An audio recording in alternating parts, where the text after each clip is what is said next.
Congress Mukt Bharat, or an India free from the Congress party rule, used to be something the BJP came up with around a decade ago. Now this Congress Mukt Bharat nearly came to pass last year when, after successive defeats in Rajasthan, Chhattisgarh and Madhya Pradesh, Himachal Pradesh was the last state where the Congress is still in power. The last state, north of the Vindhyas, that is. Now this is a scenario the grand old party has never seen in its history post-independence. And now we are hearing there's trouble within its last North Indian bastion, Himachal Pradesh as well.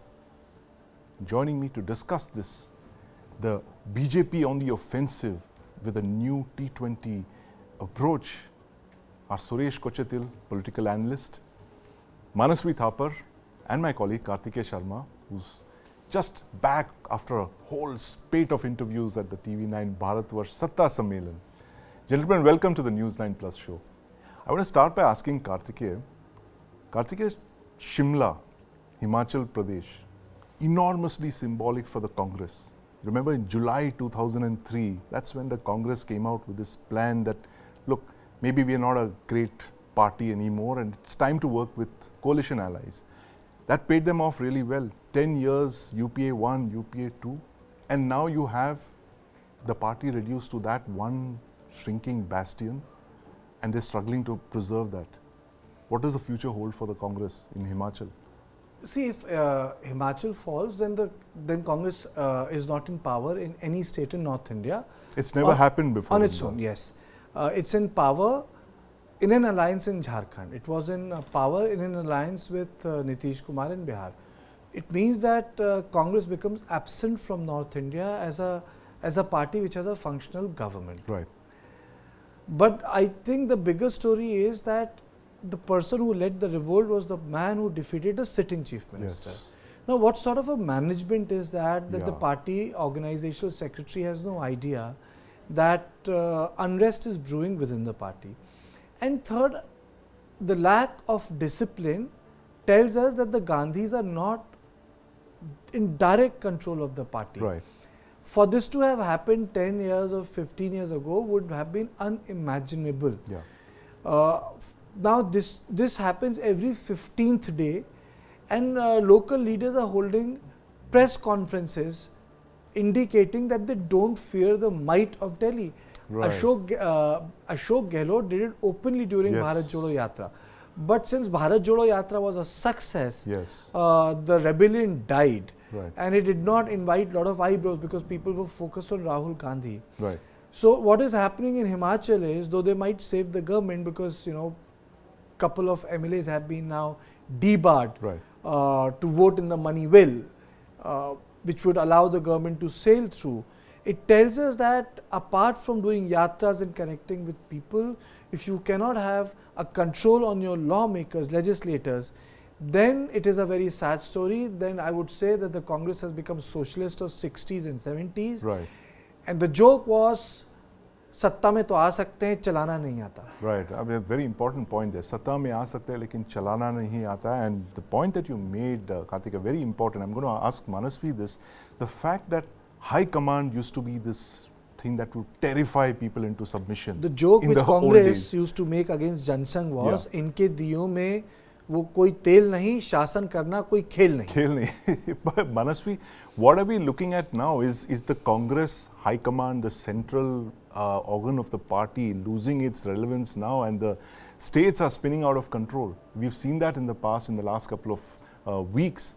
Yeah, so one thing which we have to give it to BJP is the RSS factor there.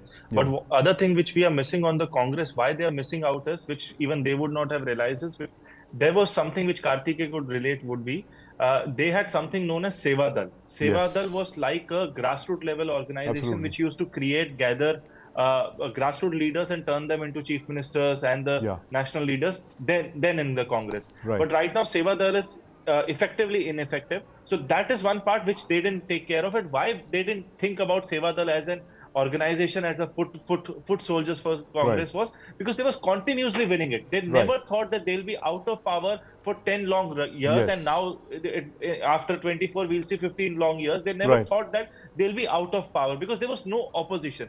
And simultaneously there was something which was already building up since 2014, 2012 onwards, when Narendra Modi ji took the center stage in Gujarat, when he spoke in Hindi for the first time after winning the Gujarat election, was creating a cadre, creating a page pramukh, a block pramukh, and then that narrative turned out to be a larger narrative in 2014, consolidated in 2019, and simultaneously in the Congress there was nothing like which was create and which would stop that empire to fall. Brick by brick, it was falling every day, and there was no Fevicol movement for the Congress to consolidate their bricks or consolidate their foot soldiers. That was not done. So that think tank is still missing.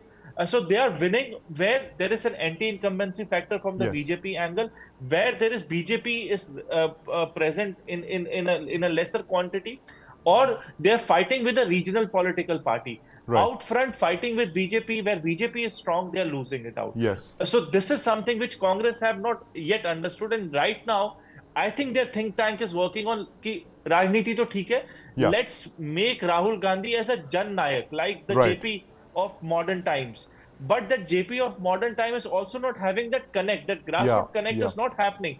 Right now also our discussion is all about what is wrong with Congress, what is BJP doing good, but the narrative is still not there that second Bharat Jodo Yatra is so effective that he's going to turn the courts and he's going to turn the players, he's going to turn the voters. I'm going to bring Suresh in at this point. Suresh, right now, even as we speak here, there are two parallel narratives on if you look across India. There is Prime Minister Modi, who's literally on a blitzkrieg of inaugurating projects which his government has steered over the last couple of years, with the highest, railway bridge, one of the longest high-altitude tunnels, the Ram Temple, of course.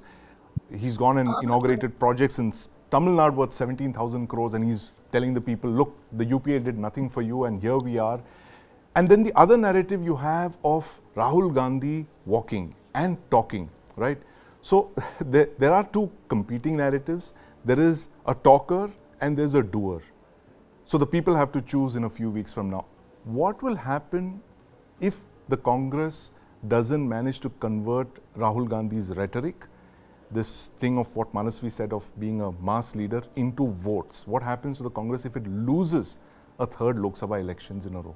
Well, I think 2024 is done and dusted. If you ask any politician or even analyst, they'll tell you that it's only a question how many more or a bit less that BJP will get. So the question is very simple. In case of Rahul Gandhi, the problem is that he's never held accountable for any of the defects. You see that. I heard that when the last Chhattisgarh, Madhya Pradesh, Rajasthan debacle happened, at the AICC headquarters, there was a review meeting and Rahul Gandhi blamed everybody except himself. I was actually joking on Twitter that he would have even blamed the office boy and the chaiwala and even the security guard at the AICC headquarters. What is it all about? How many times can you get away from, taking only the authority without the responsibility? You need to be accountable for what you do. I mean, you look at Goa as an example. I'll give you, I think it was maybe a decade ago, or maybe I'm lesser than that. You remember, there was a problem in Goa. Congress had a majority, slight majority, and BJP was trying to cobble up. Chidambaram, I think, was sent from Delhi to go and kind of do the thing, fight the fire and get Congress won in. Our man went straight from the airport and went to the hotel and slept off. And by next morning when he woke up, the BJP had a government in place. That's right.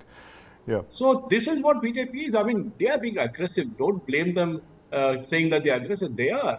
I mean, that is what politics is all about. You need to win and you need to fight your way as long as you need to, unethical, ethical and all is there. But you need to fight, you need to win. Is fair. And I think, like the theme of today's discussion is the BJP's T20 hits, right? I mean, they've literally turned Indian political electioneering on its head. Indian elections used to be fought like test cricket matches, Kartikeya, and the BJP under Prime Minister Modi and Home Minister Shah, they've converted it into a T20 match. I think the fundamental shift which happened, it's like if you may allow me to use this word, it's like Dhirubhai against Badias. absolutely. In 80s. Yes. Or it's like the new money against the old, that New ferocity. money. That's a good analogy. That the dynast versus the challenger. So what did Dhirubhai do? He broke the equilibrium. A lot Yeah. of people said, no, he didn't do this right. People say first generation's wealth is always, there's always blood on the floor. Yeah. It doesn't come like that. But he broke the equilibrium. He broke the old connected money. Absolutely. Old money. Old money. So it is new money breaking into he old broke money. That. So what has BJP done? Sandeep, one, constant messaging, which was not something which Congress would do. If you recall that in summer, you would find ministers have taken a break. Yeah. In winters, people would take a break. Of course, Rajiv Gandhi famously did it in Lakshadweep. So, even Vajpayee was part of the same tradition. He went to Kumaragam. Yes. But what has happened is that Modi has done something different with people's perception of governance. Yeah. Constantly working, constantly messaging, constantly creating new goals, constantly giving you a report card that we have done it, and constantly erecting a narrative which subsumes criticism. Right. In the sense, if you recall in our News9 Global Summit, Prime Minister said, in my third term, I am going to do this. Right. In Satta Ka Sammelan, Amit Shah was saying that I may not be alive, but 2047, this is where we are going to be. Right. Now, this is something which can be drawn from RSS. Right. This long planning is part of RSS culture. It is not even part of BJP culture. So, the joke or the people in the lighter vein and banter says the RSS doesn't plan for next 5 years. Yes. The planning within the RSS when they have a meeting is for next 20 years, 25 years. Right. So where is the question? He is not even talking about election. One gentleman is not talking about election. The another gentleman is talking about 2047. Right. So this narrative subsumes the narrative of India, which is only talking about today and tomorrow. So that is a fundamental shift that has taken place. And for the government to utilize certain words, Yug, epoch, Kal Chakra, Amrit Kal, it's saying that we are not a government that has succeeded UPA. We represent a discontinuity in the modern nation state. Right. It's like a second republic. Yep. They will. It's not being said. I know it will create a lot of heated discussion. Every republic is not always drawn from or built on the blood and the bodies.